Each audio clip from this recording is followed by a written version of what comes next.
ఒకసారి సుందర్వన్ గ్రామంలో వేడి చాలా ఎక్కువైపోతూ ఉంటుంది.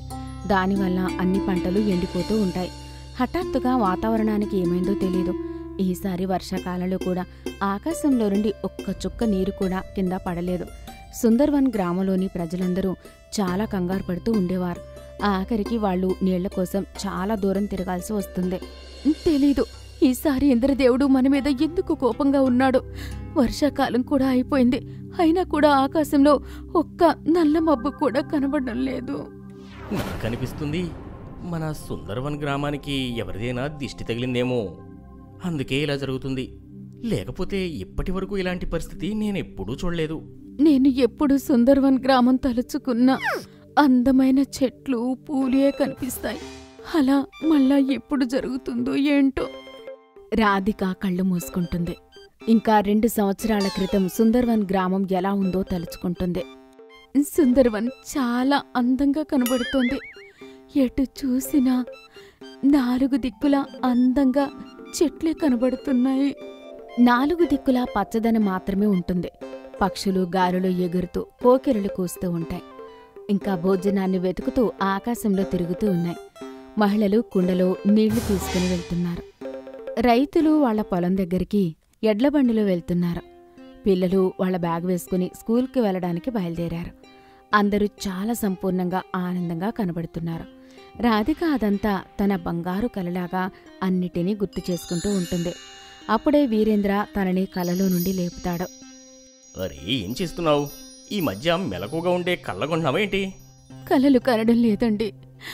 సరిగ్గా 2 సంవత్సరాల క్రితం ఈ గ్రామం ఎలా ఉండేదో గుర్తు చేసుకుంటున్నా. అవును, ఆ రోజులెంత బాగుండేవి. ఈ గ్రామం అంతా సంతోషంగా ఉండేది. చుట్టుపక్కల పచ్చటి పొలాలు, 4 దిక్కులు మెరుస్తూ ఉండేవి. అందరూ ఈ గ్రామం అందాన్ని, ఈ గ్రామం ప్రత్యేకతని చూడటానికి చాలా దూరం నుంచి పని కట్టుకుని మరీ వచ్చేవాళ్ళు. ఇంకా ఈ రోజున ఈ గ్రామంలో బ్రతకడమే కష్టంగా మారింది. తెలియదండి. ఇంక ముందు గ్రామంలో ఏమవుతుందో ఏంటో తెలియటంలా. గ్రామంలో ఉన్న పంట పొలాలన్నీ కూడా ఎండిపోయాయి. జనాలు ఎలా బ్రతుకుతారో ఏమో. నువ్వొక నెల గురించి మాట్లాడుతున్నావా? మన ఇంటి పరిస్థితి 1 వారం గడవటం కూడా కష్టంగా అనిపిస్తుంది. రేషన్ లేదు కదా. నాకు తెలుసు, అమ్మా నాన్నలు కడుపు మార్చుకుని ఎలా మన కడుపు నింపుతూ ఉన్నారో. భగవంతుడా, మాకు సహాయం చెయ్యండి. లేకపోతే ఈ సుందర్వన్ గ్రామం అంతా శ్మశానంలా మారిపోతుంది. భగవంతుడా. నాకైతే అనిపిస్తుంది ఈ సమస్యను దూరం చేయడానికి మన గ్రామంలోని ఒక హోమం చేస్తే బాగుంటుందని. హా, అదే మంచిది. వీరేంద్ర ఇంకా రాధిక వెళ్లి గ్రామ ప్రజలందరికీ హోమం గురించి చెప్తారు. ఎండిపోయిన గ్రామాన్ని చూసి అందరూ ప్రజలు హోమానికి ఒప్పుకుంటారు. గ్రామంలో భగవంతుడి ముందు ఒక పెద్ద హోమం జరిపిస్తారు. హోమం పూర్తయిన తర్వాత ఈ గ్రామానికి ఒక సాధువు బాబా వస్తాడు. ఇంకా అతను ఇలా అడుగుతూ ఉంటాడు. భవతి భిక్షాం దేహి. సాధు బాబా ఒక్కొక్కరిగా గ్రామ ప్రజలందరినీ తలుపులు కొడతాడు. అమ్మా, ఈ సాధువు చాలా రోజులుగా ఆకలితో ఉన్నాడు. తినడానికి ఏమైనా ఇవ్వు. బాబా, నిన్న రాత్రి నుంచి ఇంట్లో పొయ్యి వెలిగించలేదు. ఎందుకంటే నేను 2 రోజులకొకసారి వంట చేస్తాను. ఎందుకంటే ఇంట్లో సరిపోయే రేషన్ లేదు. ఆ మాట విన్న తర్వాత సాధుబాబా ఆ ఇంటి నుంచి తిరిగి వెళ్ళిపోతూ ఉండగా ఆ మహిళ సాధుబాబాని పిలుస్తుంది. ఆగండి బాబా, మీరు నా ద్వారం నుంచి ఒట్టి చేతులతో వెళ్ళకూడదు. ఇంకా ఆ మహిళ తన ఇంట్లో మిగిలి ఉన్న రేషన్ అంతా తీసుకుని వెళ్ళి సాధుబాబా జోలులో వేస్తుంది. ఈశ్వరుడు ఎప్పటికీ మిమ్మల్ని రక్షిస్తాడు. ఇంకా మీ సమస్యలన్నీ కూడా దూరం చేసేస్తాడు. సాధువు ఆ మహిళకి ఆశీర్వాదాలిచ్చి తన దగ్గర భిక్ష స్వీకరించి వేరే ఇంటికి బయలుదేరతాడు. సాధువుకి ఒక గుడిసె కనిపిస్తుంది. అందులో ఒక కుటుంబం భోజనం చేస్తుంటుంది. భవతి భిక్షాం దేహి.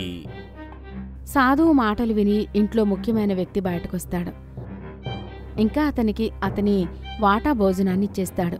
సాధువు ఆ వ్యక్తి వాటాలో ఒక రొట్టె తింటాడు. కాని దానివల్ల సాధువు కడుపు నిండదు. సాధువు మొహంపైన అసంతృప్తి చూసి ఆ వ్యక్తి ఇంటి లోపలికి వెళ్తాడు. ఇంకా అతని భార్య భోజనాన్ని కూడా తీసుకుని వచ్చి సాధుబాబాకి ఇచ్చేస్తాడు. సాధుబాబా ఆ ఇంకొక రొట్టె కూడా తింటాడు. అయినా కూడా అతనికి కడుపు నిండదు. ఓ పురుషా, నువ్వు నాకు సరిపోని భోజనం పెట్టి నా ఆకలిని ఇంకా పెంచావు నువ్వు. ఇదిగోండి బాబా, నా భోజనం కూడా మీరు తీసుకుని తినండి. ఇదిగోండి సాధు బాబా, మీరు నా వంతు భోజనం కూడా తీసుకోండి, మీ ఆకలి తీర్చుకోండి. సాధుబాబా ఆ భోజనమంతా తింటాడు. ఆ తర్వాత ఆ కుటుంబం ప్రవర్తన చూసి ఆ కుటుంబానికి ఆశీర్వాదం ఇస్తాడు. ఓ సజ్జన పురుషా, నేను నీ సేవని మరియు నీ ప్రవర్తనని చూసి నాకు చాలా ఆనందంగా ఉంది. నువ్వు మరియు నీ కుటుంబమంతా ఆకలితో ఉండి నా కడుపు నింపారు. ఈశ్వరుడు మిమ్మల్ని రక్షిస్తాడు, ఇంకా మీ కష్టాలన్నీ దూరం చేస్తాడు. అలా ఆ కుటుంబానికి ఆశీర్వాదాలిచ్చి సాధుబాబా ఇంకొక ఇంటికి బయలుదేరతాడు. అలా తిరుగుతూ తిరుగుతూ సాధుబాబా పూర్తి సుందర్వన్ మొత్తం తిరుగుతాడు. ఇంకా భిక్ష అడుగుతాడు. చూస్తూ చూస్తూ సాయంత్రం అవుతుంది. ఇంకా సాధుబాబా ఆ గ్రామాన్ని వదిలిపెట్టి వెళ్ళిపోతాడు. గ్రామ ప్రజల దగ్గర మిగిలి ఉన్నదంతా వాళ్ళు మొత్తం సాధుబాబాకి దానం చేస్తారు. ఇప్పుడు ఎవరి దగ్గర మరుసటి రోజు తినడానికి ఒక్క బియ్యపు గింజ కూడా మిగిల్లేదు. కాని ఉదయం అవ్వగానే, సూర్యోదయం అవ్వగానే సుందర్వన్ గ్రామం దృశ్యం చూసి అందరూ ఆశ్చర్యపోతారు. ఇలా వాళ్ళ గ్రామంలో ఎప్పుడూ జరగలేదు. ఎందుకంటే గ్రామంలో ఒక పక్క నీళ్ల నది, ఇంకా మరొక పక్క బియ్యం నది పారుతూ ఉంటాయి. ఇది నిజంగా ఆ ఈశ్వరుడి కృపనే అనుకోవాలి. గ్రామ ప్రజలు ఒక పక్క నుండి నీళ్లు, ఇంకా మరొక పక్క నుండి బియ్యం తీసుకుని గ్రామంలో ఒక పెద్ద దావత్ చేసుకుంటారు ఆనందంగా.